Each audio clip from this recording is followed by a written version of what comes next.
Softball. There's nothing soft about it, or is there? As legend has it, a Yale man playfully threw a boxing glove at the Harvard grads. A quick-thinking Harvard fan hit the glove with a broom handle. Here is where the game of indoor baseball came from. Hancock fashioned a large, soft ball by binding the boxing glove with its laces. He chalked out a small baseball diamond inside the boat club, and the game was underway. Hancock decided the game was a keeper. He wrote down rules and created a soft, oversized ball and a rubber-tipped bat that could be used indoors. The game was then kitten ball, diamond ball, mush ball, then softball. From its beginnings in Chicago and Milwaukee, the popular game spread through the upper Midwest and Canada. Depending on where you were, you might play cabbage ball, mush ball, or even pumpkin ball. The size of the bat and the ball were the exact same. Rules varied as much as the name did, though. Men and women of all ages were active in the sport. Indoor, outdoor, diamond ball, or whatever you chose to call it, took on the name softball in 1926 after a Denver YMCA official suggested the name.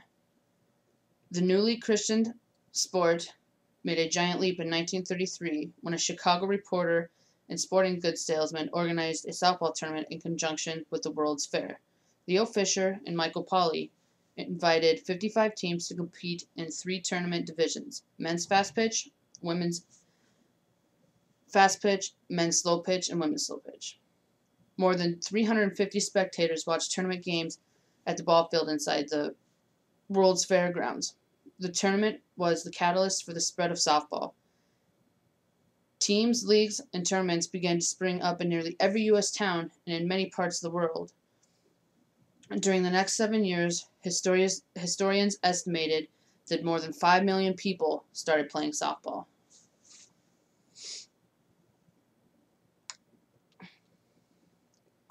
The women's game excels. In 1996, the Olympics had its first ever softball games. Fast pitch softball among the United States. In 1982, the National Collegiate Athletic Association began holding championships in women's softball. A women's professional softball league formed in 1976 and lasted for 4 years. More than 2.5 million people in the United States alone now actively play softball. They begin in a boating club with a boxing glove and a broomstick and a group of football fans. Now I'm going to explain to you the dimensions of the field.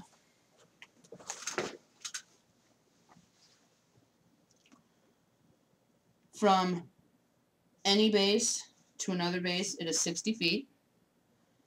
From home to second, it is 83 feet, 10 1/4 inches.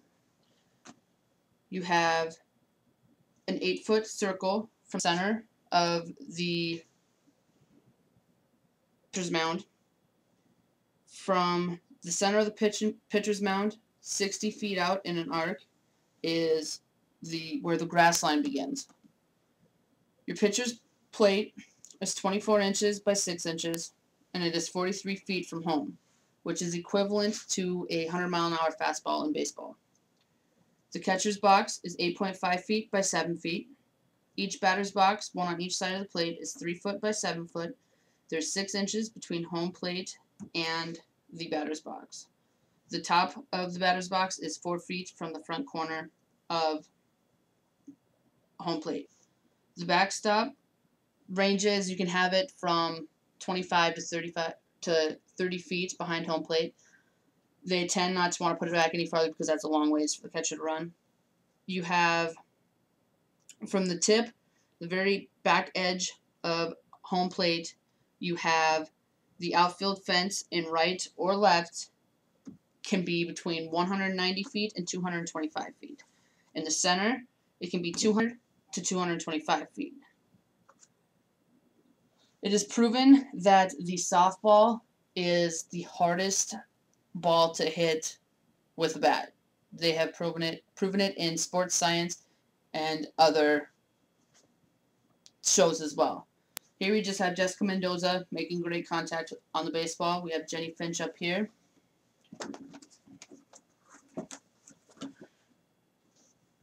over here, we have the 2008 World Olympics. They actually have great hope that the softball will return back to Olympics in 2016. There is a Women's College World Series.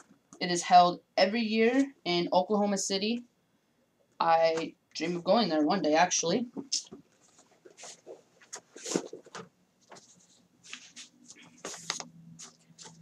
Fair territory consists of any ball and any part of the field that is hit from the outside corners of home plate all the way to foul territory, or all the way to the foul poles.